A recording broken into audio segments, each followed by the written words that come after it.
हुकूमत और तहरीक इंसाफ की बातचीत का अगला दौर मुमकिन हो या ना हो, ये तो चंद रोज में क्लियर हो जाएगा। ताहिम हुकूमत इन दिनों एक और मामले की वजह से लग रहा है कि शदीद वसवसों और परेशानियों का शिकार है। गुज़िश्ता हफ्ते आर्मी चीफ की वज़ीर आला अली अमीन गंडापुर और बैरिस्टर गौहर से मुलाकात हुई। सिक्योरिटी ज़राए ने वाज़ेह कर दिया कि इस मुलाकात में सिक्योरिटी उमूर पर ही तबादला ख्याल हुआ। हुकूमत इस वजाहत के बावजूद भी परेशान दिखाई दे रही है। वज़ीर आज़म ने इस मामले पर ब्रीफिंग भी ले ली है, लेकिन उनकी परेशानी फ़िलहाल ख़त्म होती नज़र नहीं आ रही। वज़ीर दिफ़ा ख्वाजा आसिफ ने कहा है कि हमसे बातचीत करके तहरीक इंसाफ इस्टेब्लिशमेंट तक रसाई हासिल करना चाह रही थी और वो रसाई उनको हासिल हो चुकी है। Let's watch him. Chairman Tehreek Insaf Gauhar Khan ने भी वजाहत की है कि मुलाकात में कोई सियासी बात नहीं हुई। ख्वाजा आसिफ मुलाकात को भूल जाएं और ये जो तवज्जो है बातचीत पर मरकूज कर दें। उन्हें भी देखिए।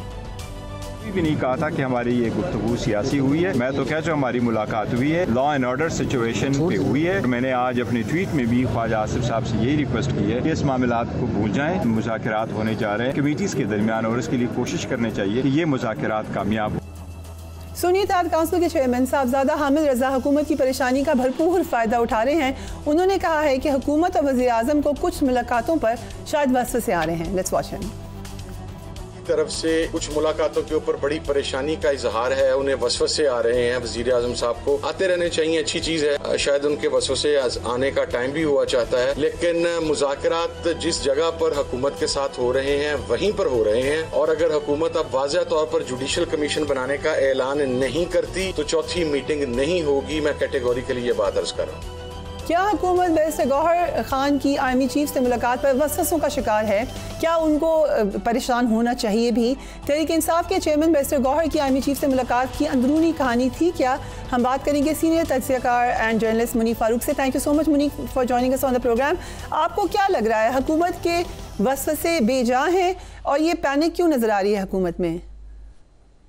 देखिए, जो बात ख्वाजा आसिफ साहब कह रहे हैं, क्योंकि मैंने आज उनसे प्रोग्राम में बात भी की, वो ये समझते हैं कि बहरहाल तहरीक इंसाफ का जो असल इशू है वो सारों को पता है। मेरे ख्याल में, मुझे आप हम सबको पता है कि वो तो एस्टेब्लिशमेंट के साथ ही है और जब तक वो मुकम्मल तौर पर मामला दुरुस्त नहीं होगा तो तहरीक इंसाफ के लिए वो प्रॉब्लम्स तो एग्जिस्ट करते रहेंगे। लिहाजा इस वक्त अगर मैं ये कहूँ कि तहरीक इंसाफ की पूरी कोशिश है and they are bending up backwards के किसी ना किसी तरह पाकिस्तान की फौज के साथ उनके मामला ठीक हो जाए। लेकिन इस वक्त देखिए, फौज अपनी ताकत के अरूज पर है। पाकिस्तान की जो फौज है उसके सरबराह अपने दौर के तीसरे साल में उन्होंने जस्ट कदम रखा है। अभी उनके पास मजीद समझे 2 साल हुए हैं, 3 साल का मजीद अरसा मौजूद है। तो क्या पाकिस्तान तहरीक इंसाफ अपना तरफ से कोई जेस्चर शो करेगी या कोई रीएडजस्ट करेगी अपनी पोजीशन? तो उस वक्त तो सूरत हाल शायद मुख्तलिफ हो सकती है,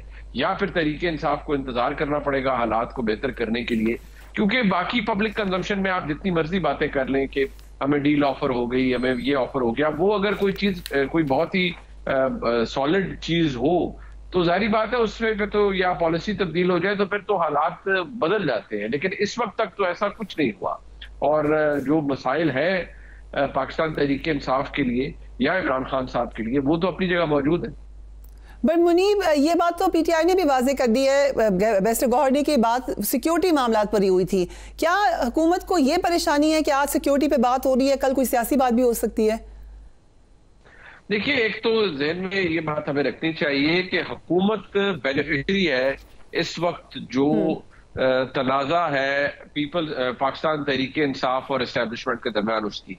जब तक ये तनाव, ये खिंचाव मौजूद रहेगा उस वक्त तक हुकूमत तो परेशानी में मुब्तला रहेगी और वो ये चाहेंगे कि ये टेंशन कभी भी उस तरह से खत्म ना हो, और अगर हो भी तो कुछ ऐसी टर्म्स पे हो जिससे हुकूमत ना सिर्फ पाकिस्तान की एस्टेब्लिशमेंट के साथ बिल्कुल जुड़ी रहे, जबकि पाकिस्तान तहरीक इंसाफ तो यही चाहती है कि इमरान खान साहब के हालात इस एस्टेब्लिशमेंट के साथ ठीक हो जाएं ताकि उनके लिए इक़्तिदार में वापसी का रास्ता खुल सके। सो हुकूमत के लिए जाहिर बात है जब भी कोई ऐसी एंगेजमेंट होगी, लेकिन अव्वल तो कोई इतनी बड़ी चीज हुई नहीं, लेकिन अगर जो भी इंप्रेशन क्रिएट किया गया उससे जाहिर बात है हुकूमत को ये तो होता है कि भाई हमारे साथ ये ना हो जाए कि हम बिल्कुल ब्लाइंड साइड हो जाए और हमें कुछ पता ना चले। लेकिन इस इंटरेक्शन जो रिसेंटली हुआ इसमें कोई ऐसी चीज थी नहीं अटेम्प्ट जरूर थी तहरीक इंसाफ के पार्ट पर या बैरिस्टर गौर खान साहब के पार्ट पर, मैं ये कहूँगा केयरफुल अटेम्प्ट थी,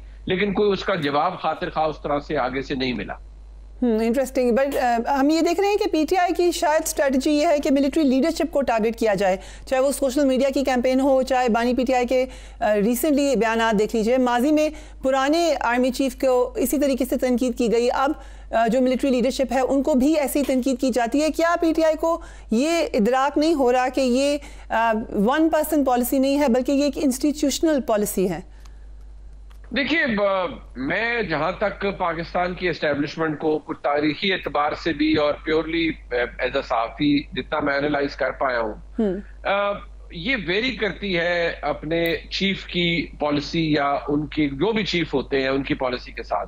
जनरल कियानी साहब से तो मुख्तलिफ पॉलिसी थी, राहिल शरीफ साहब आए मुख्तलिफ थी, बाजवा साहब आए तो मुख्तलिफ थी, आज जनरल आसिम मुनीर साहब है तो ये मुख्तलिफ पॉलिसी है।